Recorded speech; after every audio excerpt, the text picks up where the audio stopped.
When I was around 12 years old, this incident occurred to me. Each year, my family celebrated Thanksgiving at my grandma's house. There would be a good number of us there.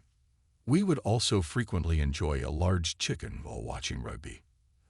A year ago, it was around 3 o'clock, as I recall, and inside my grandma's home, things became quite congested. I decided to go outside and explore with my younger brother. My grandma owned a sizable piece of land with forests on both sides of the house. She undoubtedly resided more rurally. Therefore, the homes were much further apart. I simply sort of strolled around the yard with my younger brother. A little snow has fallen. As a result, the earth was covered in both green grass and white snow. In the end, we took a brief detour through some nearby forests. But then we saw a person. About 2 meters away, a person was standing there. Although he appeared to be pretty young, he was an adult. I thought it was odd that he was dressed in jeans and a shirt considering how chilly the weather was. He smiled when he saw us. He then walked over after saying hi to us in a polite manner. When we approached him, "His name is Alfred," he added when making an introduction. He pointed over after telling us he lived next door. Through the woods, we could make out the home to which he was pointing. He questioned our activities outside. We also let him know that we were visiting for Thanksgiving. The three of us talked for a little while about everyday topics before I eventually remarked that we should get back. The guy then questioned us about whether we would assist him in bringing his new dishwasher from his storage unit into his residence. I did not feel at all confident acting that way. I did not want to either. I then said, "Oh, but still no thanks" to him. Then my brother and I started to leave. After nodding in agreement, the guy turned around to head back up to his house. It took us roughly 5 minutes to return through the trees. When we had nearly arrived home, I was certain I heard someone approaching us from behind at a fair distance. I spun around, but nothing was there. My brother and I returned inside in time for supper. A grandma questioned us when we sat down about our experience in the yard. We explained to her how we had spoken with the neighbor next door. When we said this to her, she expressed astonishment and inquired about what was pointing at it. We erring to when we pointed to the house next door. I got goosebumps when she added that the house over there had been unoccupied for almost a year and that no one had lived there. I'm so happy I declined the offer of assistance. I was seeing things that I could not believe. With wavy hair and loose clothing, it appeared to be a guy.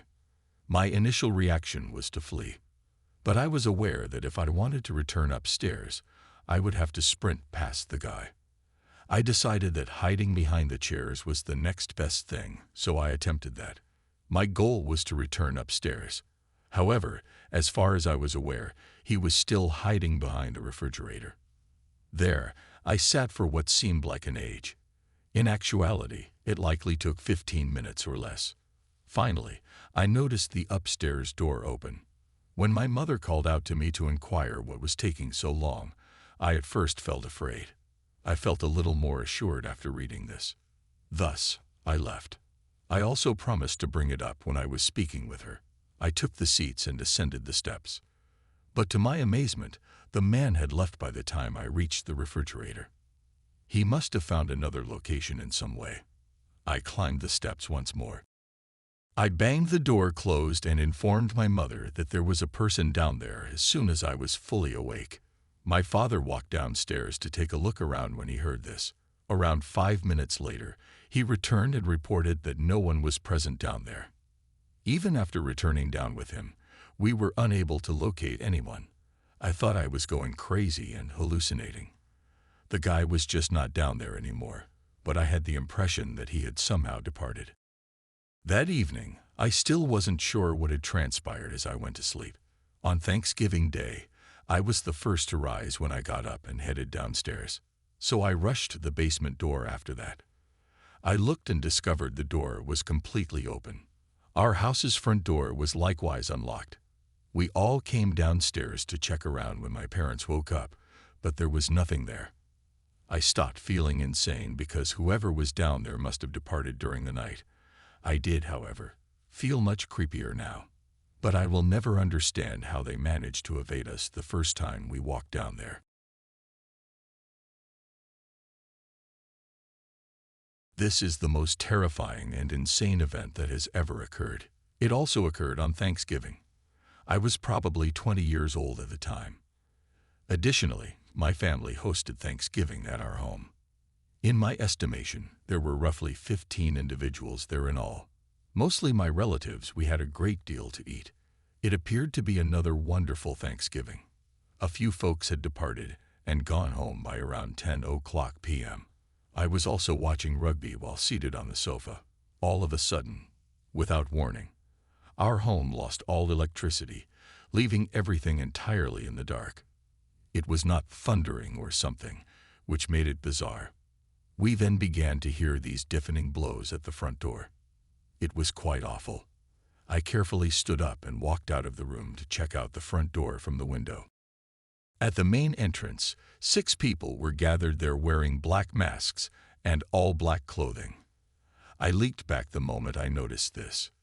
They then recommenced pounding on the door. Dad headed for the door. He immediately hurried to retrieve his rifle after spotting the men. A louder hammering was heard. One of the males then rushed up to the window and began breaking it. All of the other guests at our home commenced ascending the stairs.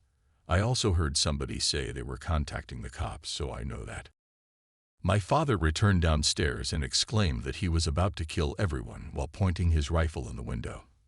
I believed him to be insane for doing it, but it ultimately succeeded. All of the strangers fled. The police came after another 5 minutes. They remained for some time. Our electricity was finally returned for the night when my dad was finally able to get our generator running.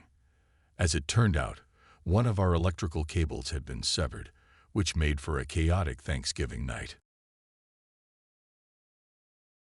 When I was a little child, my parents took me to my aunt's house for Thanksgiving. He resided in a sizable, densely populated city area. By then, I was maybe 9 years old. Although there was hardly anybody of my generation there, it was still lovely. I would therefore grow bored during family events. When we arrived, we spoke with every individual in the family who was present. I can still picture a guy walking slowly down the street, sort of glancing at each home as he walked by, as I peered out the front window at the time. Then, after approximately 10 minutes, I once again noticed him walking past, but this time he was going the other way. The following hour or so, he passed me numerous more times as he walked. He appeared to be aimlessly going back and forth down the street. Someone else there finally caught on and commented on it. He left again after that, and I did not see him again for some time. It wasn't long until it was time for a meal. I played soccer in the yard outside after that. There weren't any other children there, so I was playing soccer by myself. Even so, I enjoyed bouncing it around, since one of the miniature trampolines belonged to my aunt. As a goal, I would set it against the wall. One of my balls landed to the side while I was honing my tosses. When I attempted to grab it, I discovered that the bearded guy was hidden in the nearby dense shrub. I panicked and sprinted back inside while yelling. I rushed to tell my folks what had occurred. They stepped outside.